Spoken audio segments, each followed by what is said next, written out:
They thought she was just another woman, someone they could pull over, intimidate, and frame. Like so many before her. 2 cops, 1 quiet night, a planted bag of powder. But what they didn't know was who they were really dealing with. Because the woman they tried to silence wasn't just innocent. She was an undercover agent. And she wasn't going down without a fight. What started as a routine stop turned into a federal investigation. What they thought was control was actually a trap set by her.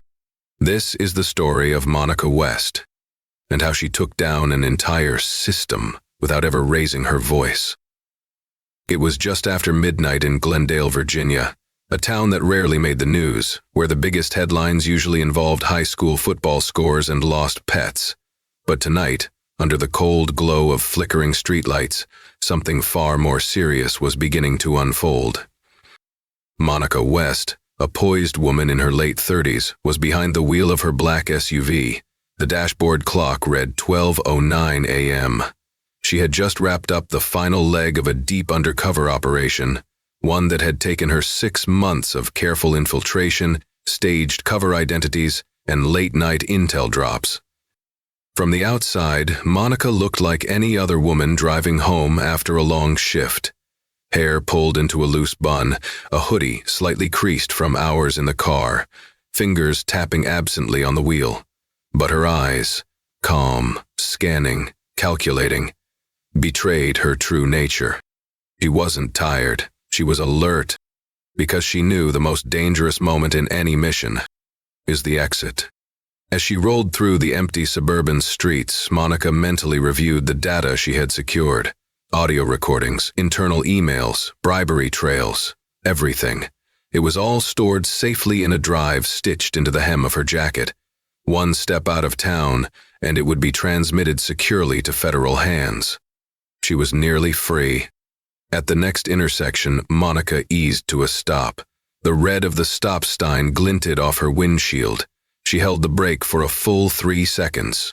Always deliberate, always by the book. She turned left, and that's when she saw them. Red and blue lights flashing in her rearview mirror. Her first instinct wasn't panic, it was clarity. This wasn't random. This was the play. She had known something felt off in the past week. Strange looks, people asking questions they shouldn't have. Her handler told her it was paranoia, but now, every alarm inside her was screaming. She pulled over slowly, deliberately. Hands at 10 and 2, car in park, engine off. She didn't move until the footsteps approached. 2 officers emerged from the cruiser. Officer Dean Parker, tall, lean, late 40s with a square jaw and practiced dominance in his walk. Officer Ryan Mills, stockier, younger, with a smug grin and eyes that never stopped moving. They walked with familiarity, too familiar, like they'd done this before. Parker approached the driver's side window, flashlight already up. "Evening, ma'am," he said casually. "Know why we stopped you?"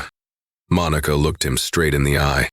"No, officer, I wasn't speeding, and I made a full stop at the sign." Parker chuckled, low and condescending. You sure about that? From our angle looked more like a roll and stop." Mills stayed by the back of her SUV, watching, listening. Monica handed over her license and registration without a word. Her fingers moved slow, controlled, no sudden gestures. The air felt heavier now. Parker glanced at the ID. "Local, huh?" he muttered. "What brings you out this late?" "Work," Monica replied evenly. "Uh-huh." He handed the papers back. That's when Mills called out. "Hey Parker, something weird back here. Come take a look." Parker gave Monica one last glance, then walked to the rear of the SUV. Through the side mirror, Monica could see them whispering, looking inside her trunk, laughing. Her heartbeat slowed. She didn't move, didn't speak, just listened. They were planting something. Parker returned with a new expression, grim, official. "Ma'am," he said, "I'm going to need you to step out of the vehicle." "Why?" Monica asked, calm but firm. "We have reason to believe you're in possession of illegal substances." There it was. The trap had sprung. Monica stepped out of the SUV slowly, gracefully, like a cat stepping into enemy territory. Her eyes scanned her surroundings, noting every detail, the angle of the streetlights, the sound of distant traffic, the way Officer Mills kept one hand suspiciously close to his belt. She said nothing. Silence was power. Mills opened the trunk with a smug flare, almost like he was performing for an invisible audience. His flashlight beam cut across the interior and then stopped. He froze just long enough for the moment to feel rehearsed. "Well, well," he muttered with mock surprise. "Would you look at that?" He reached in and pulled out a small, unmarked black duffel bag. It hadn't been there before, Monica was sure. She had done a full scan of the vehicle before leaving her safe house. There was only one explanation. It had been planted. Officer Parker approached slowly, inspecting the bag with a low whistle. "That's not good," he said, shaking his head. "Not good at all." "Looks like some party supplies," Mills added, opening the zipper just enough to show a fine white powder. Cocaine. Or something designed to look like it. Monica didn't react, not outwardly, but her brain was racing. These men were professionals at being dirty. Their moves were confident, casual, almost theatrical. "This yours, ma'am?" Parker asked, voice laced with fake politeness. "No," Monica said, steady as steel. "It's not." "Funny," Mills chuckled, "because it was in your trunk." "Funny," Monica replied coldly, "how you two were the only ones near it." There was a pause. Just a second, enough to make Mills squint at her. "Step over here," Parker ordered. "Hands behind your back." Monica didn't resist. She allowed the cuffs to click around her wrists with precision. Every movement calculated, every breath measured. As they led her toward the cruiser, Monica looked up at the night sky. No fear, no plea for help, just stillness. Because she wasn't alone. Hidden in the inner seam of her jacket, she pressed a tiny button, no larger than a grain of rice. It clicked once. That was all it needed. A silent signal now beamed through encrypted satellites to an off-site operations center. Her team would come. And when they did, this station wouldn't know what hit it.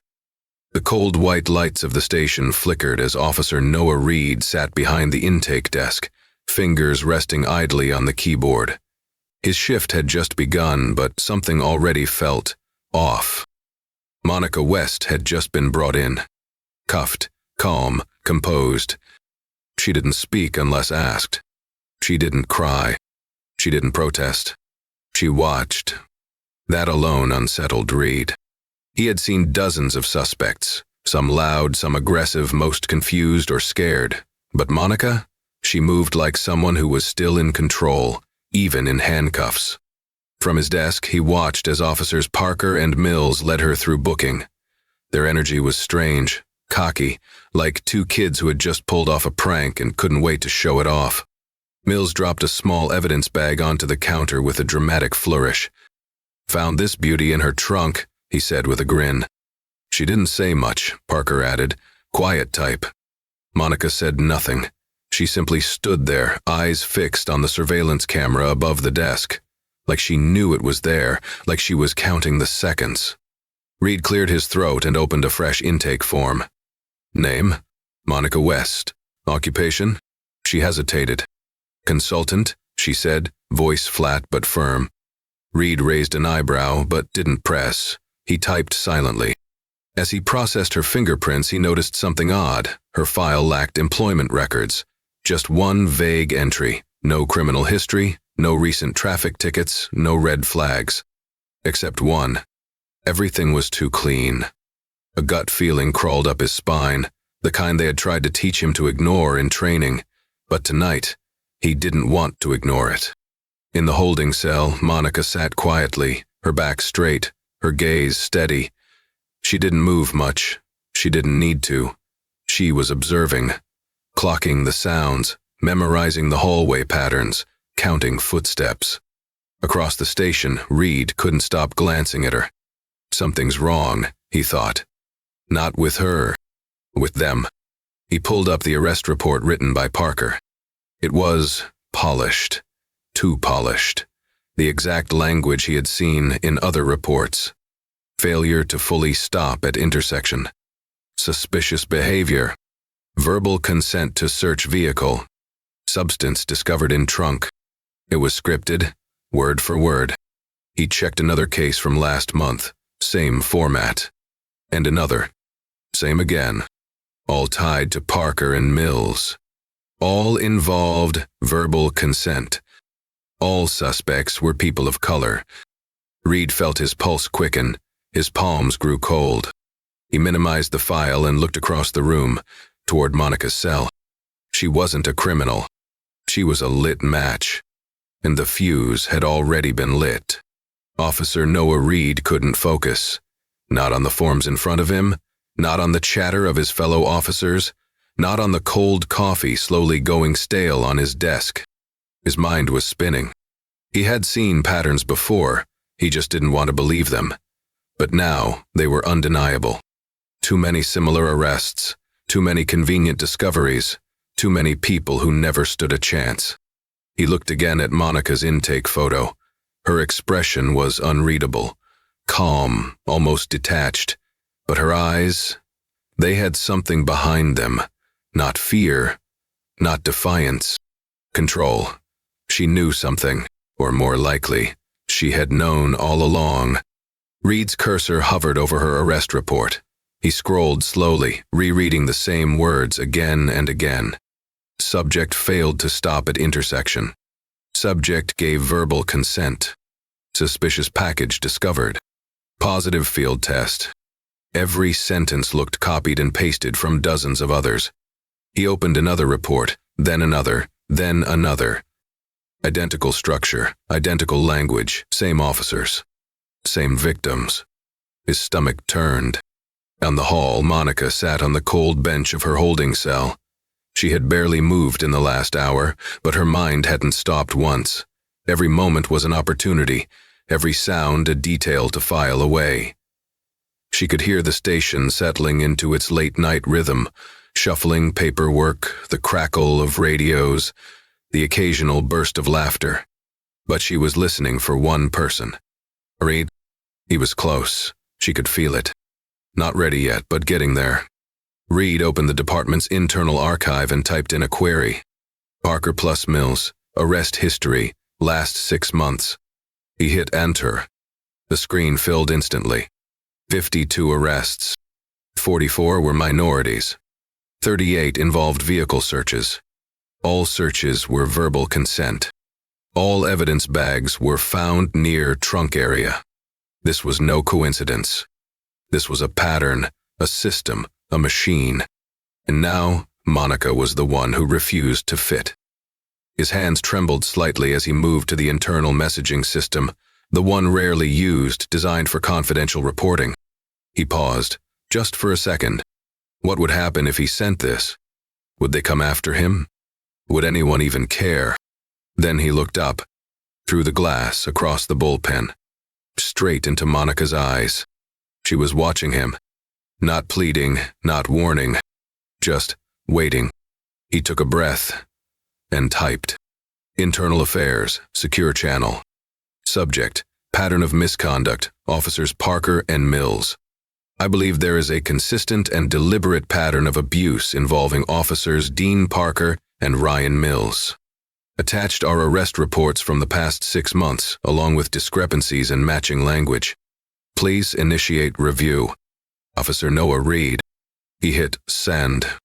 The message vanished, and with it, the weight on his chest began to lift. Across the station, Monica finally moved, only slightly. Her eyes closed, and for the first time since the cuffs went on, she smiled. The email was sent, but Officer Reed's hands still trembled. He stared at his screen for a moment longer, expecting something. An alert, a message, a consequence. But the station hummed on, as if nothing had happened. He glanced toward the break room. Parker and Mills were still there, laughing, joking, like they hadn't just framed an innocent woman an hour ago. And somewhere behind those walls, Monica was waiting. Reed exhaled and closed the window. His shift wasn't over, not yet. 1 hour later. The station's calm was broken by the sound of tires crunching gravel outside. 3 black vehicles pulled into the parking lot, quiet, steady, precise. No sirens, no drama, just federal efficiency. From them stepped 6 figures in dark suits. Earpieces, badges, calm authority. The FBI had arrived. At the lead was Special Agent Daniel Price, a tall man in his 50s with silver hair and the kind of presence that made rooms fall silent. He walked straight to the front desk. "Special Agent Price, Bureau of Federal Investigations," he said, flashing his ID. "We're here on a sealed complaint. Full access to arrest records, evidence logs, internal surveillance." "Now," the desk sergeant blinked, caught off guard. "I wasn't informed of." "You are now," Price said sharply. Behind him, his agents moved fast, fanning out across the station like chess pieces. 1 entered the records room. 2 headed toward the holding cells. Another set up a portable server. And the last stood near the exit, arms crossed, guarding the perimeter. In the break room, Mills nearly choked on his coffee. What the hell's going on? Parker stepped into the hallway and stopped cold.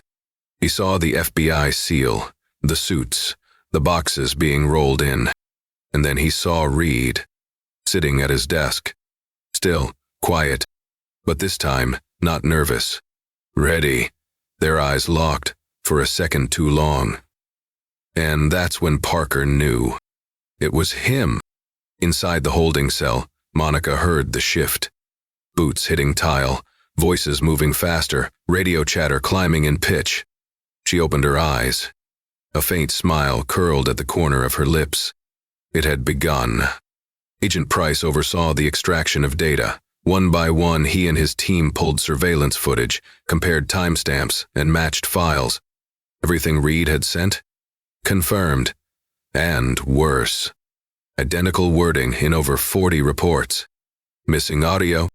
No warrants. Fake consent entries. This wasn't misconduct. This was systemic corruption. And it was going to burn. Parker and Mills were called into a side room. Interrogation room 2. Price was already there. When they entered, he didn't smile. He didn't ask if they wanted water. He simply slid a folder across the table. Inside, their reports. Surveillance stills. The digital footprint of a cover-up too clean to be accidental. "Gentlemen," Price said, voice low, "you're not just facing internal review. You're under federal investigation. And this," he tapped the folder, "is just the beginning." In the bullpen, Reed sat quietly. He watched as officers glanced nervously around the room. He heard the whispers. He saw the shift. But he didn't move. Because across the room, behind the glass, Monica stood. Her cuffs had been removed. And for the first time since she entered that building, she walked out, free. Inside interrogation room 2, the air felt heavy. Officers Parker and Mills sat on one side of the table, stiff, trying to maintain their composure. In front of them, Special Agent Daniel Price stood calmly, flipping through a folder. He wasn't rushing. He didn't need to. The evidence was already overwhelming. "Let me ask you something," Price said, not looking up. "How many times do you think you've done this?" Parker scoffed. "Done what?" Price finally met his gaze. "Framed someone." Silence. Mills shifted in his seat. "This is ridiculous," he muttered. "We've followed protocol." Price slid a printed photo across the table. A freeze frame from the security feed, Parker holding the duffel bag before the trunk was open. "Protocol, huh?" Price said. "Then why are you holding the evidence before the search?" Mills' jaw clenched. Parker said nothing. Price leaned in slightly. "You see, you made 2 mistakes tonight. 1. You picked the wrong target. 2. You underestimated how far she'd go." He stepped back and motioned toward the door. It opened, and Monica West walked in. Uncuffed, composed, unshaken. Parker's eyes widened. "What the hell is this?" he snapped. "This," Monica said calmly, is the part where the truth speaks louder than your lies. She sat down across from them, folding her hands neatly. You planted that bag. You falsified your report. You've done it before, and you thought you'd get away with it again. Parker stood abruptly. You can't prove. We don't have to. Price cut in. We already did. He opened another folder. Inside, audio recordings, time-stamped footage, internal memos, a signed whistleblower statement from Officer Reed. Mills buried his face in his hands. Parker stared blankly, speechless for once. This station is under full federal review, Price said. You're both suspended, pending indictment. And you might want to call a lawyer. Outside the room, the station buzzed with whispers. Reed stood silently by the front desk, watching through the glass. Behind him, a few younger officers exchanged glances. No one said it out loud, but something had changed. The shield of silence had broken. Monica stepped out of the interrogation room. Her stride was calm, but there was a steeliness in her posture now. She didn't look back. She didn't have to. Justice was finally speaking. The news broke before sunrise. By morning, the headlines were everywhere. FBI investigation exposes corrupt officers in Virginia Police Department. Whistleblower helps bring down dirty cops. Systemic abuse uncovered. Hundreds of cases now under review. The faces of Dean Parker and Ryan Mills were plastered across local and national news. Footage of them being led away in handcuffs played on a loop. The smug confidence they once wore like a uniform was now replaced by blank stares and bowed heads. Inside the station, change came fast. Officers began turning in their badges. Supervisors were reassigned. A federal audit was launched on all past convictions involving the two officers. The dominoes had begun to fall. In a small office, Officer Noah Reed sat at his desk. Not a rookie anymore. Some colleagues avoided him. Others quietly nodded as they passed. No one said it aloud, but they all knew. He had done the right thing. His name was now part of something bigger. Not just a file, not just a badge. A turning point. Monica West watched it all unfold from a distance. She didn't speak to reporters. She didn't post on social media. She didn't want fame. All she wanted was change.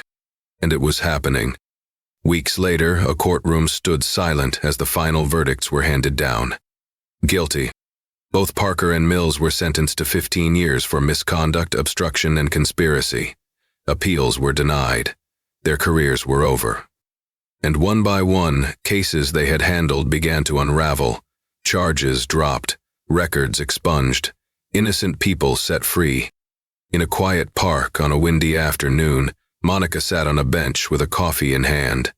The world moved around her, kids laughing, dogs barking, leaves rustling, but she sat still. Across from her, Agent Daniel Price joined her. You could have walked away, he said, but you didn't.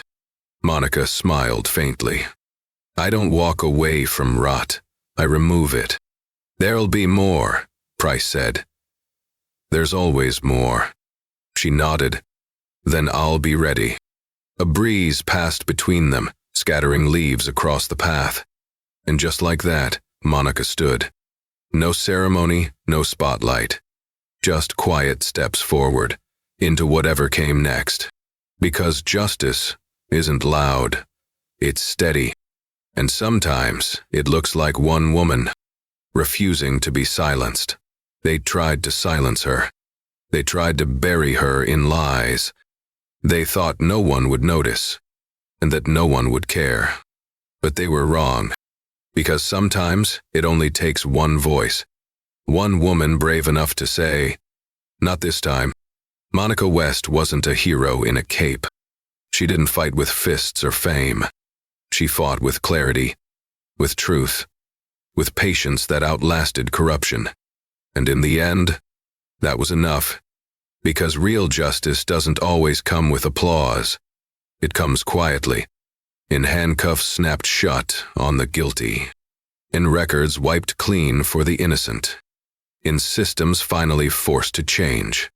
So if you're watching this, and you've ever felt small, powerless, like no one would believe you, remember Monica, and know this. The truth doesn't need to be loud. It just needs someone strong enough to carry it. And maybe that someone is you.